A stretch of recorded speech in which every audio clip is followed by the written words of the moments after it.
है और शपथ ग्रहण भी चल रहा है, लेकिन विपक्ष के तेवर हैं वो लगातार दिख रहे हैं। तो इस बार का जो सत्र है वो चुनौतीपूर्ण सत्र होने वाला है। 18वीं लोकसभा का पहला जो सत्र है उसमें अभी पहला चुनाव स्पीकर पद के लिए सत्ता पक्ष और विपक्ष में आम सहमति नहीं बन पा रही है, ये एक बड़ी चीज है।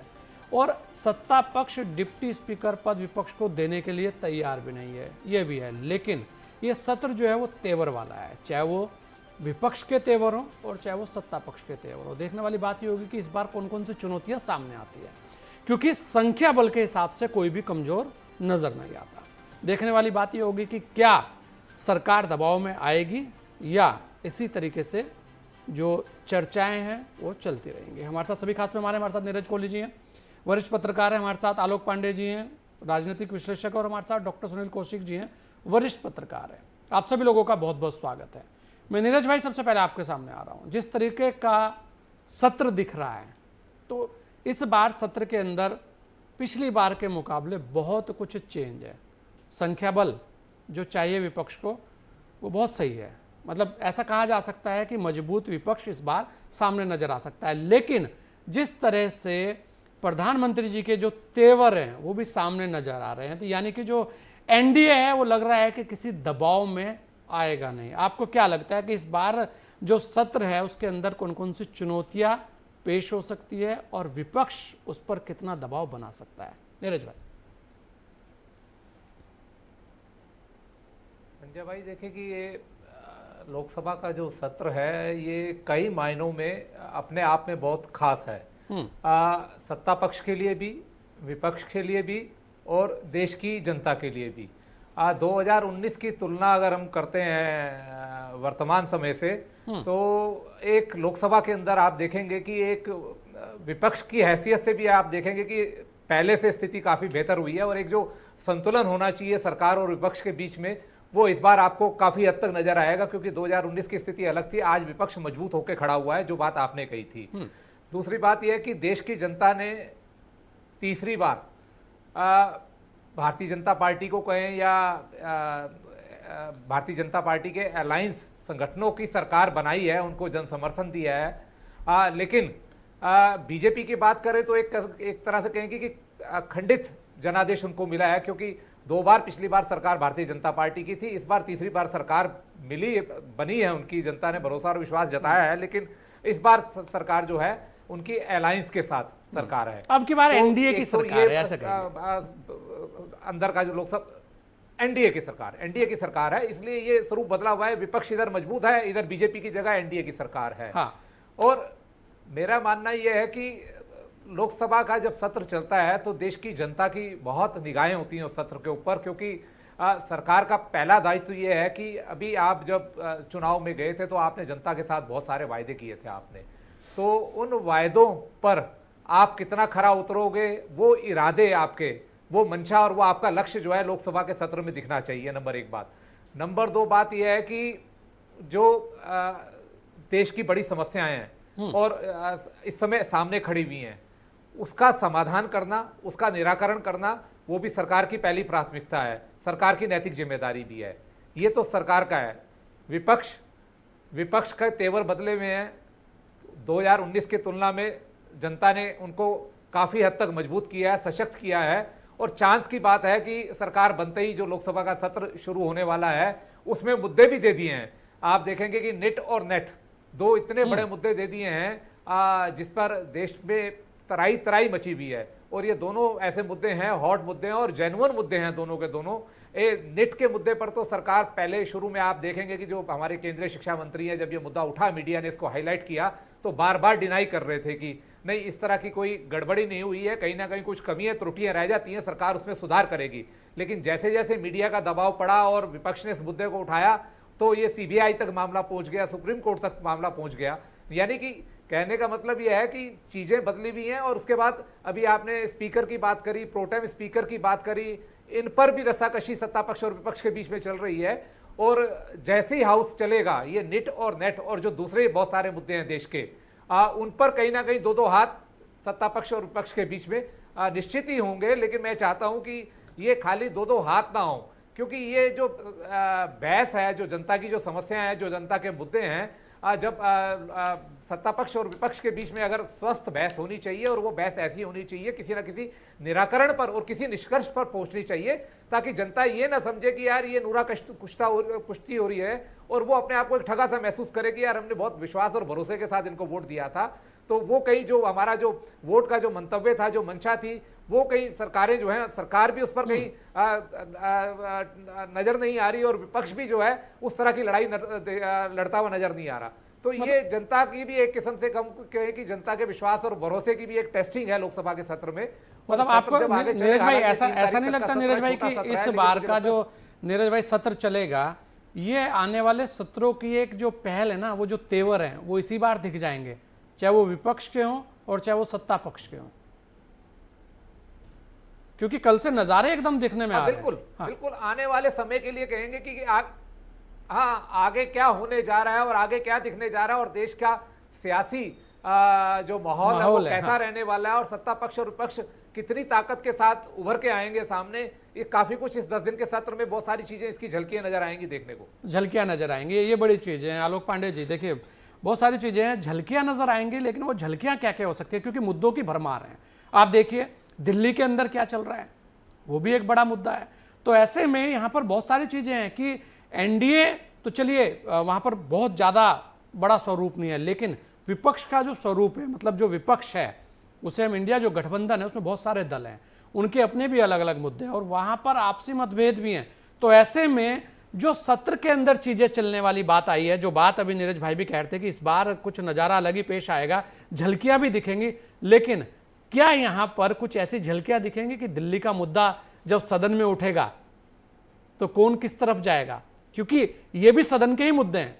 दिल्ली पानी को त्राही त्राही माम लेकर मचल रही है कि पानी पानी, लेकिन उसके अलावा भी अगर हम देखें तेवरों की, अगर हम बात करें तो तेवर दोनों तरफ से ऐसे हैं कि कोई किसी के दबाव में आने की स्थिति में दिख नहीं रहा। लेकिन फिर भी अगर हम इस पूरे सत्र को देखें और पहले दिन से अगर आप देखेंगे तो पहले दिन से ही इस बार तख्तियां दिखनी शुरू हो गई हैं। क्या लगता है आपको कितना हंगामेदार ये पहला सत्र रहने वाला है? जब आगाज इतना ताकतवर है तो आगे तो फिर बहुत चीजें संघर्ष में रहेंगी। बहुत ये विपक्ष पिछले 10 साल से बहुत कमजोर, इस बार जनता ने विपक्ष को थोड़ी मजबूती दी है और सत्ता पक्ष को थोड़ा कमजोर किया, इसमें कोई डाउट नहीं। लेकिन हाँ, सरकार तीनों बार एनडीए की थी, उसमें बीजेपी को पूर्ण बहुमत था, लेकिन सरकार तीनों बार एनडीए की थी, तीनों बार एनडीए के दल के मिनिस्टर्स थे, ओथ भी ली। तो टेक्निकली भारतीय जनता पार्टी की सरकार लगातार 3 बार में 1 बार भी नहीं रही, तीनों बार एनडीए की सरकार रही है। लेकिन इस बार विपक्ष के पास शक्ति ज्यादा है, ऑक्सीजन लेवल 96-97 तक है। तो इस बार विपक्ष अपने तेवर पहले दिन से दिखाने की कोशिश कर रहा है। लेकिन जैसा कि आपके प्रोग्राम में मैंने कहा था कि जब प्रधानमंत्री जी ने अपने कार्यालय में संबोधित किया था, देश को माने या कम से कम अपने कार्यकर्ताओं को माने, तो उस समय समझे तेवर समझ में आ गए थे कि भारतीय जनता पार्टी जी की जो एनडीए सरकार है, जिससे इसको 240 सीटें मिली है, समझौता ये भी नहीं करे। तो विपक्ष तो वैसे भी नहीं करेगा, विपक्ष का तो काम ही है सरकार को हर मुद्दे पर असहज करना, सरकार के साथ सरकार एरोगेंट ना हो उसको नियंत्रित करना। लेकिन सरकार पूर्ण बहुमत की बीजेपी की न होने के बाद में भी भारतीय जनता पार्टी भी एडजस्ट नहीं करेगी। डिप्टी स्पीकर वाले मैटर को लेकर के चीजें बाहर निकल के आ रही है। राहुल गांधी का बयान आया कि खड़गे जी से बात की लेकिन दोबारा फोन नहीं किया। राहुल गांधी को संभलना पड़ेगा, क्योंकि राजनाथ सिंह ने सफाई दी कि हमने उन्हें 3 बार कॉन्टेक्ट कर चुके हैं 24 घंटे के अंदर। तो राहुल गांधी भी ऐसा कुछ ना बोले, क्योंकि अगर राहुल गांधी बोलते कि मैंने नहीं किया तो फिर राजनाथ सिंह को अपना फोन क्यों दिखाना पड़ेगा जो कॉल आई है। तो विपक्ष को इस बात को ध्यान रखना होगा कि थोड़ी शक्ति मजबूत होने पर वो बोलो सोच समझ के, जिससे जनता ने जो आपको विपक्ष में रहने लायक नंबर सम्मानजनक दिया है उसका कहीं अपमान ना हो जाए। अच्छा आलोक भाई इस बार आपने देखा होगा, क्योंकि एक बात महत्वपूर्ण नीरज जी ने कही कि नीट और नेट, और आप देखेंगे जब शपथ ग्रहण शुरू हुआ और उसके बाद जब धर्मेंद्र प्रधान जी सांसद की शपथ लेने के लिए चले तो बहुत तेजी से नीट को लेकर विपक्ष एकदम आक्रामक मुद्रा में दिखा। नहीं बिल्कुल, और मुझे लगता है कि विपक्ष को होना चाहिए, लेकिन इस तरह शरद पवार जी को समझा ले। शरद पवार जी का भी बयान चल रहा है, वो कह रहे हैं कि भाई स्पीकर को लेकर के इस तरह का चुनाव नहीं होना चाहिए, आम राय होनी चाहिए। तो पहले विपक्ष ये तो तय कर ले कि वो यूनाइट है कि नहीं है, वरना सिर्फ मुलाती होने न पड़ जाए। क्योंकि ये बात तो है कि इनके पास 293 है, ये जो सत्ता पक्ष है वो स्पीकर भी बना लेगा, और अगर नहीं चाहे तो डिप्टी स्पीकर भी नहीं बनेगा। रहेगी बात तो कन्वेंशन की, जो राहुल गांधी परंपरा की बात करते हैं, मेरी समझ में नहीं आता राहुल गांधी परंपरा की बात सन 2004 से कर रहे हैं या 1952 से। परंपराएं तो बहुत पुरानी होती हैं, तो 1952 से अगर परंपरा की बात करेंगे तो 1952, 57, 62, 67, यानी 72 तक की बात करें, कांग्रेस ने कोई भी डिप्टी स्पीकर विपक्ष के किसी एक भी नेता को नहीं दिया। तो जवाहरलाल नेहरू जी ने कोई परंपरा नहीं डाली विपक्ष के किसी नेता को डिप्टी स्पीकर बनाने की। तो कांग्रेस के पास ये नैतिक हक नहीं है डिप्टी स्पीकर की मांग करने की। जब 1977 में जनता पार्टी की सरकार बनी, तब डिप्टी स्पीकर विपक्ष का बना था। इसलिए कांग्रेस कन्वेंशन की बात न करें, वो भारत में कन्वेंशन नहीं रहा कम से कम 1952 से लेकर के और 1976 तक। तो मैं मानता हूं कि इसमें राहुल गांधी ने जो आक्रामकता अपनाई है, ये थोड़ी सी जल्दबाजी है और अनावश्यक है। नहीं, लेकिन जैसे नीट और नेट की बात हुई है, वो भी क्योंकि आक्रामकता रही है, तब उसके बाद इतने बड़े बड़े उसके अंदर नाम आ गए हैं। आप देखिए उसके तार कितनी जगह खुले हैं। देखिए, मैं मानता हूं कि जो एग्जाम है, सरकारें बदलती रहती हैं और पेपर लीक होते रहते हैं। इसलिए इस मैटर पर सत्ता पक्ष और विपक्ष दोनों को मिलकर के एक ऐसा कानून बनाना चाहिए जिसमें कोई व्यक्ति का एक बार भी पकड़ा जाए इस तरह का अपराध करते हुए, तो उसे इतनी कठोर दंड मिले जैसे 302 में मिलती है, तब जाकर के ये चीज खत्म होगी। मतलब ये संगठित अपराध है, इसे लेकर एक नया कानून पर विचार होना चाहिए, कम से कम अब तो होना ही चाहिए। बिल्कुल, ये बड़ी चीज है। क्योंकि अगर हम विचार नहीं करेंगे तो सिर्फ राजनीति होगी, लेकिन विद्यार्थियों का अहित होता रहेगा। विद्यार्थियों का हित होता रहेगा, लेकिन मुद्दा बड़ा है और सदन में इस मुद्दे को लेकर बहुत सारे सवाल भी खड़े हुए हैं।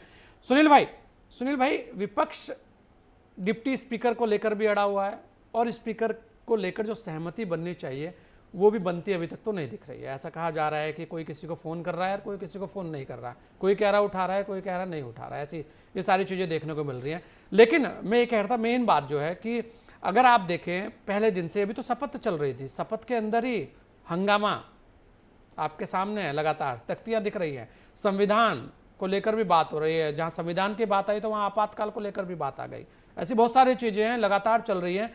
लेकिन आपको क्या लगता है कि इस बार सत्र के अंदर कौन कौन से मुद्दे हैं जिन मुद्दों को लेकर विपक्ष जो है वो आक्रमण कर सकता है, एकदम दबाव बना सकता है, और वो कौन से मुद्दे हैं जहां पर विपक्ष अपने आप में घिरता नजर भी आता है, जैसे कि दिल्ली की अगर हम बात करें? डॉक्टर सुनील जी।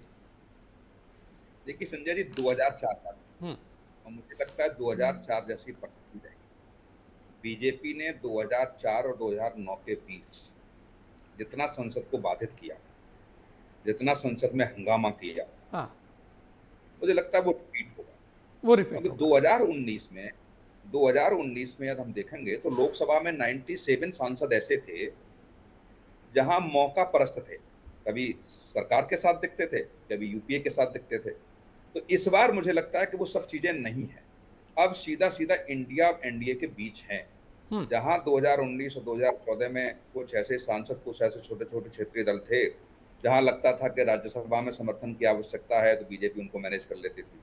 लोकसभा में तो कोई दिक्कत थी नहीं, लेकिन फिर भी लोकसभा में वो उनके साथ खड़े रहते थे, क्योंकि एक ऐसा वोट बैंक जहाँ 29% वोट बैंक ऐसा 2019 में था, जहां 97 थे, ना यूपीए के साथ थे ना एनडीए के साथ थे। इस बार नहीं है, तो थोड़ा सा बीजेपी को दिक्कत तो होगी। लेकिन अभी भी आप देखिए, चाहे उन्होंने अपना लोकसभा स्पीकर का पर्चा फाइल विपक्ष ने करा दिया, टीएमसी के साइन नहीं है, ममता बनर्जी भी साथ नहीं है, तो जो बीजेपी चाहती है, क्या विपक्ष में बिखराव दिखेगा?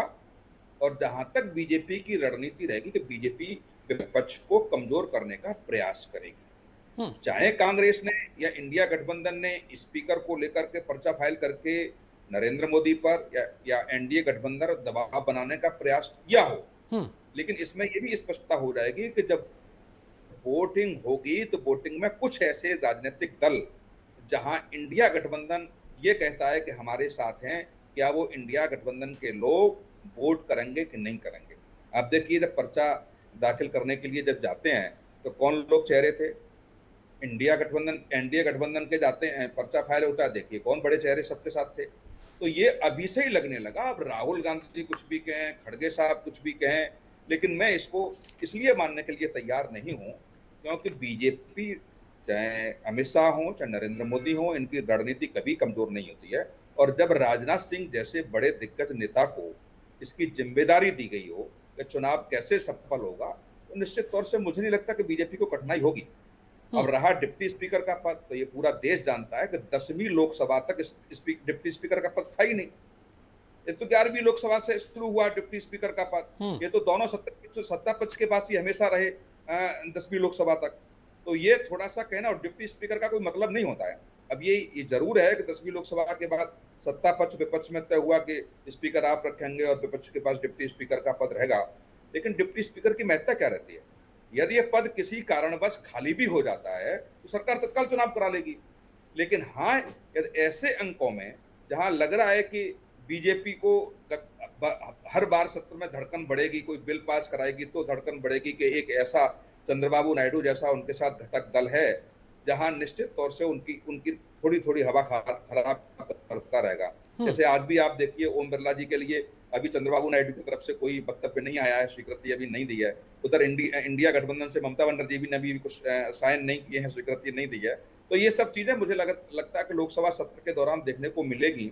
लेकिन एक छोटा सा मैं एग्जाम्पल आपको दूंगा गोस्वामी जी, कि जब विधानसभा शुरू हुई और जहां अखिलेश यादव जैसा गद्दावर नेता विपक्ष का नेता जब बना था, तो हम लोग ये कह रहे थे कि इसमें उत्तर प्रदेश की विधानसभा सत्र देखने लायक होंगे, क्योंकि एक तरफ मुख्यमंत्री, दूसरी तरफ पूर्व मुख्यमंत्री हैं आमने सामने। लेकिन देखा कितने हंसी मजाक के साथ चला, कटाक्ष किए लेकिन बातों ही बातों में किए। बहुत सारी ऐसी बातें एग्जाम्पल देकर के की, लेकिन जो हम उम्मीद कर रहे थे कि कुर्सियां फेंकेंगी, बड़ा जो पहले जैसे माहौल जो मुलायम सिंह यादव के जमाने में, मायावती जी के जमाने में हुआ करता था, राजनाथ सिंह के जमाने में भी कई बार कुर्सियां फेंकी, लेकिन इस बार आप देखेंगे 2022 के बाद विधानसभा सत्र में ऐसे सीन देखने को नहीं मिले। तो ये उम्मीद होगी। और ओम बिरला एक ऐसे लोकसभा स्पीकर के रूप में याद किए जाते हैं, सबसे ज्यादा सांसदों को उन्होंने निलंबित किया, बहुत गरिमा के साथ, हंसी मजाक के साथ वो लोकसभा सत्र चलाते हैं, बहुत सारे कड़े फैसले उन्होंने लिए भी हैं, जिससे विपक्ष भी तमाम आरोप लगाता रहा है ओम बिरला साहब पर। तो अब देखेंगे कि लोकसभा सत्र शुरू होने दे, लेकिन निश्चित तौर से मुझे नहीं लगता कि एनडीए कहीं कमजोर पड़ता दिखाई देता। अच्छा, नहीं, एक सुनील भाई, मैं ये कह रहा था कि क्योंकि विपक्ष की बात हुई है, मुद्दों की बात हुई है, यहाँ पर नीट की बात हुई है, नेट की भी हुई है, दिल्ली को लेकर भी हुई है, क्या लगता है आपको कि कहीं ना कहीं विपक्ष कुछ मुद्दों पर बैकफुट पे जा सकता है? नहीं, इसलिए बैकफुट पे मुझे जाता हुआ दिखाई नहीं दे रहा है। जैसे आज देख, राजनाथ सिंह कह रहे हैं कि 3 बार हमने फोन किया, राहुल गांधी कह रहे हैं 1 बार भी लौट के फोन नहीं आया। दिल्ली को लेकर के आप देखिए, हरियाणा सरकार कह रही है कि हम पानी बिल्कुल, जितना आदेश, जितना हमारे साथ कमिटमेंट है वो छोड़ रहे हैं। दिल्ली की सरकार कह रही है वो पानी हमको मिल ही नहीं रहा है। ऐसी सुप्रीम कोर्ट में जब आप पूछते हैं तो आप जानते हैं कि 40% आप वेस्टेज दिखाते हैं पानी का। तो ये सब जनता समझ रही है कि सिर्फ राजनीति के लिए हो रहा है। नीट को लेकर के आप देखेंगे, बिहार से एक ऐसे नाम आते हैं जो तेजस्वी यादव से जुड़े हुए हैं, तमाम ऐसे आरोप उत्तर प्रदेश से भी आ रहे हैं जो समाजवादी पार्टी के लोगों से जुड़े हुए हैं। तो क्या सीबीआई जांच में ऐसे चीजें निकल के आएंगी जहां सत्ता पक्ष ये दिखाने का प्रयास करेगा कि सरकार को बदनाम करने के लिए विपक्ष में बैठे हुए राजनीतिक दल ही संलिप्त हैं, चाहे पर्चा लीक हो रहे हो, चाहे दिल्ली में पानी जैसा मुद्दा हो। पानी जैसे मुद्दे पर आप देखिए कि 3 महीने पहले आप जागते नहीं है। पिछली बार भी मैं 10 से 15 साल से कम सुनील भाई, मैं तो ये कह रहा हूँ, जब सदन में पानी की बात होगी तो कांग्रेस का जो रुख है वो तो आपके सामने है।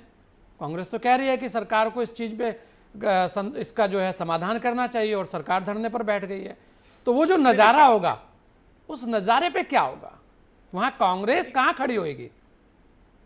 नहीं, देखो गोस्वामी जी, 2 चीजें हैं। जब कोई सरकार प्रदेश की फेलियर होती है किसी भी प्रकरण में, हाँ। जैसे कहीं हम देखते हैं कि तमाम प्रदेशों में कोई आपत्तिजनक स्थिति ऐसी पैदा हो गई जहां वहां की सरकार संभाल नहीं पा रही है, तो वो केंद्र सरकार से गुहार करती है, लिखती है कि हमें आपकी मदद की आवश्यकता है।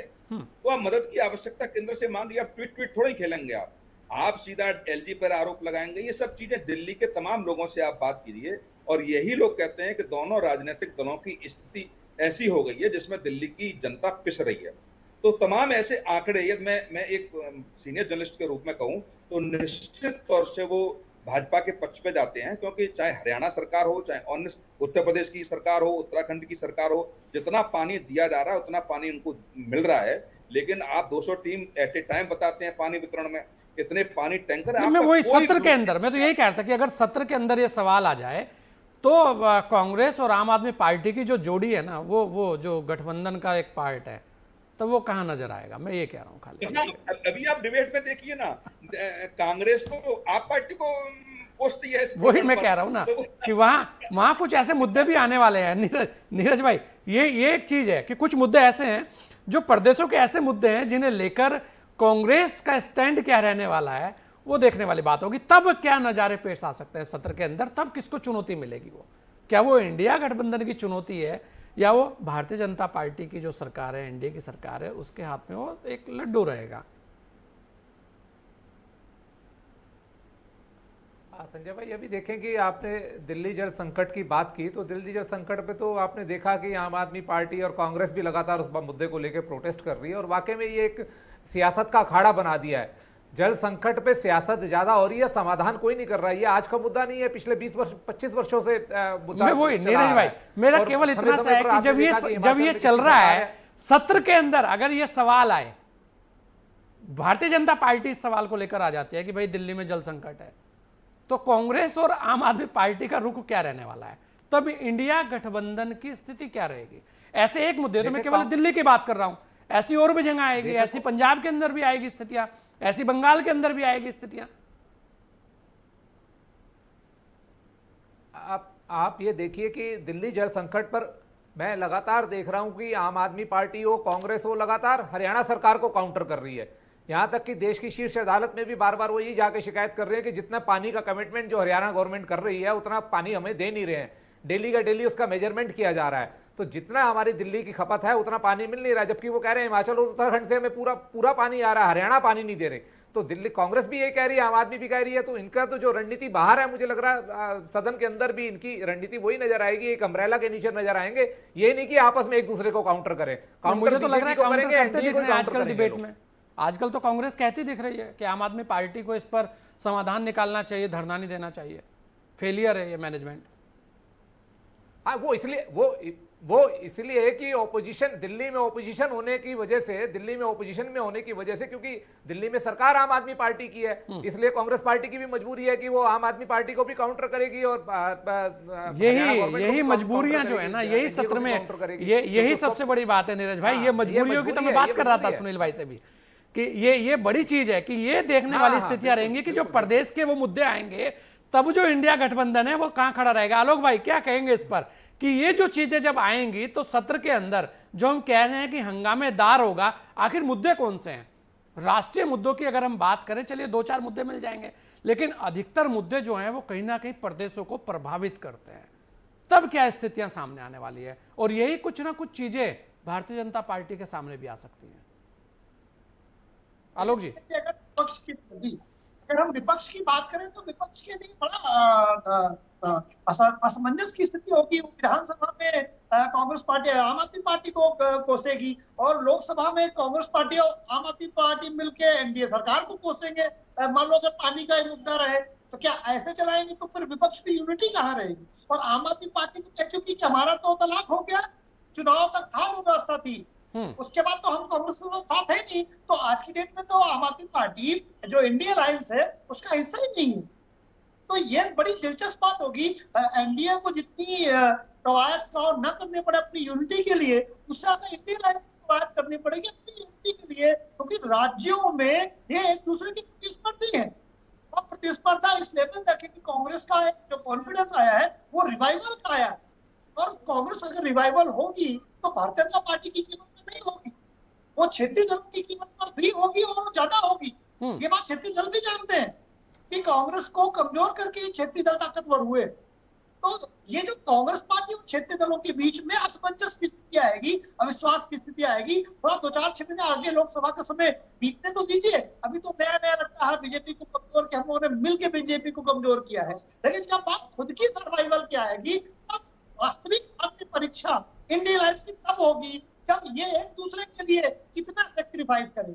अभी तो भारतीय जनता पार्टी विरोध की रही यूनाइट, लेकिन क्या जो ये क्षेत्रीय दल जितने इकट्ठा हुए हैं कांग्रेस की छतरी के नीचे, ये राज्यों में एक दूसरे के प्रतिस्पर्धी है। विरोधी ये है। यही चीज आलोक भाई, यही चीज जो एनडीए की सरकार है उसके सामने भी आ सकती है। सुनील भाई, अगर हम देखें कुछ मुद्दे ऐसे हैं जो आंध्र प्रदेश के अंदर चल रहे हैं, उसे लेकर भारतीय जनता पार्टी का रुख क्या रहेगा?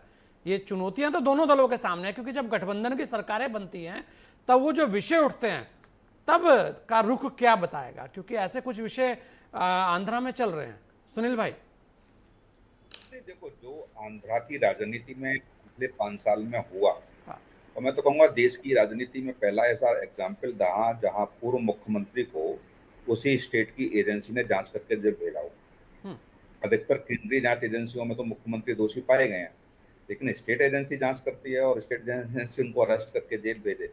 तो उसके बाद जो चीजें वहां के लोकतंत्र में देखी गई कि चंद्रबाबू नायडू को समर्थन के साथ सरकार बनाने में कोई दिक्कत नहीं आई, लेकिन जहां केंद्र के सरकार के सहयोग की आवश्यकता देखें तो निश्चित तौर पर चंद्रबाबू नायडू को अपना प्रदेश चलाने के लिए केंद्र की बहुत आवश्यकता पड़ेगी। क्योंकि वहां के बजट देखें, वहां का कोष देखें तो लगभग खाली सा कोष है। बहुत सारी ऐसी योजनाएं हैं जहां केंद्र का 60-40 का रेशियो उसमें है, तो केंद्र के बगैर आप दे नहीं सकते हैं। चंद्रबाबू नायडू अपने बल पर या प्रदेश के बल पर अपना प्रदेश चलाना वो नामुमकिन मुझे तो लगता ही है, क्योंकि ऐसी स्थिति में चंद्रबाबू नायडू को केंद्र की आवश्यकता पड़ेगी। मुद्दे कुछ भी हों, दूसरे प्रदेशों की हम बात करें तो हो सकता है कम ज्यादा हो, लेकिन चंद्रबाबू नायडू के प्रदेश की हम बात करें, आंध्रा की बात करें तो बिल्कुल कोष खाली है वहां पर। जो पिछली सरकार ने किया योजनाओं के लाभ के नाम पर वो बिल्कुल खाली करके गई है। तो ऐसी, और वही वो विपक्ष जिसने उनको जेल भेजा हो, तो चंद्रबाबू नायडू के लिए बहुत ज्यादा दिक्कत होगी यदि वो एनडीए से बाहर निकलते हैं, क्योंकि बिना केंद्र की सहायता के वो प्रदेश चला नहीं सकते। लेकिन यहाँ दिल्ली में जो बार बार आप कहना चाह रहे थे कि जहां कांग्रेस भी आप पार्टी पर पानी के मुद्दे को लेकर के कटघरे में खड़ा कर रही है, तमाम उनके टीवी चैनल पर आप भाजपा के साथ साथ आपको भी घिरते हैं। ऐसी स्थिति में यदि ये मुद्दा उठता है तो क्या कांग्रेस बढ़ती हुई दिखाई देगी? क्या प्रदेश की कांग्रेस और केंद्रीय कांग्रेस में क्या एक खाई दिखाई देगी? क्योंकि प्रदेश के दिल्ली के नेता कुछ और बोलते हैं, केंद्र के कांग्रेस के नेता कुछ और बोलते हैं। यदि ये संसद सत्र में ऐसे मुद्दे उठते हैं, चाहे पंजाब को लेकर के उठे हैं, चाहे दिल्ली को लेकर के उठे हैं, चाहे बिहार को लेकर के उठे हैं, चाहे पश्चिम बंगाल को लेकर के उठे हैं। अब जैसे पश्चिम बंगाल में आप देखेंगे कि जब लोकसभा के नतीजे आते हैं, पहली मीटिंग खड़गे साहब करते हैं, उसमें भी टीएमसी नहीं आई, गैर हाजिर हुई, ममता बनर्जी ने आने से मना कर दिया। यही है सुनील जी कि अब की बार आने वाला जो समय है लोकसभा का, उसके अंदर बहुत सारे नज़ारे ऐसे होंगे जो देखने वाले होंगे। मतलब लोकसभा सत्र के अंदर हंगामे से पहले जो चर्चाएं होनी चाहिए, इस बार वो चर्चाएं देखने को मिल सकती है। हाँ, ये जरूर है कि उन चर्चाओं का निष्कर्ष, निचोड़ क्या रहेगा, ये देखने वाली बात होगी। आप सभी ने अपना समय में दिया, इसके लिए आप सभी लोगों का बहुत बहुत धन्यवाद। लोकसभा का पहला सत्र है और ऐसे में सत्र हंगामेदार हो सकता है। देखने वाली बात ये होगी कि कितना हंगामा इस सत्र में होता है और कौन कौन से मुद्दे वो हैं जो मुद्दे इस बार फ्लोर पर आते हैं। इस विशेष पेशकश में इतना ही, दीजिए मुझे इजाजत। जय।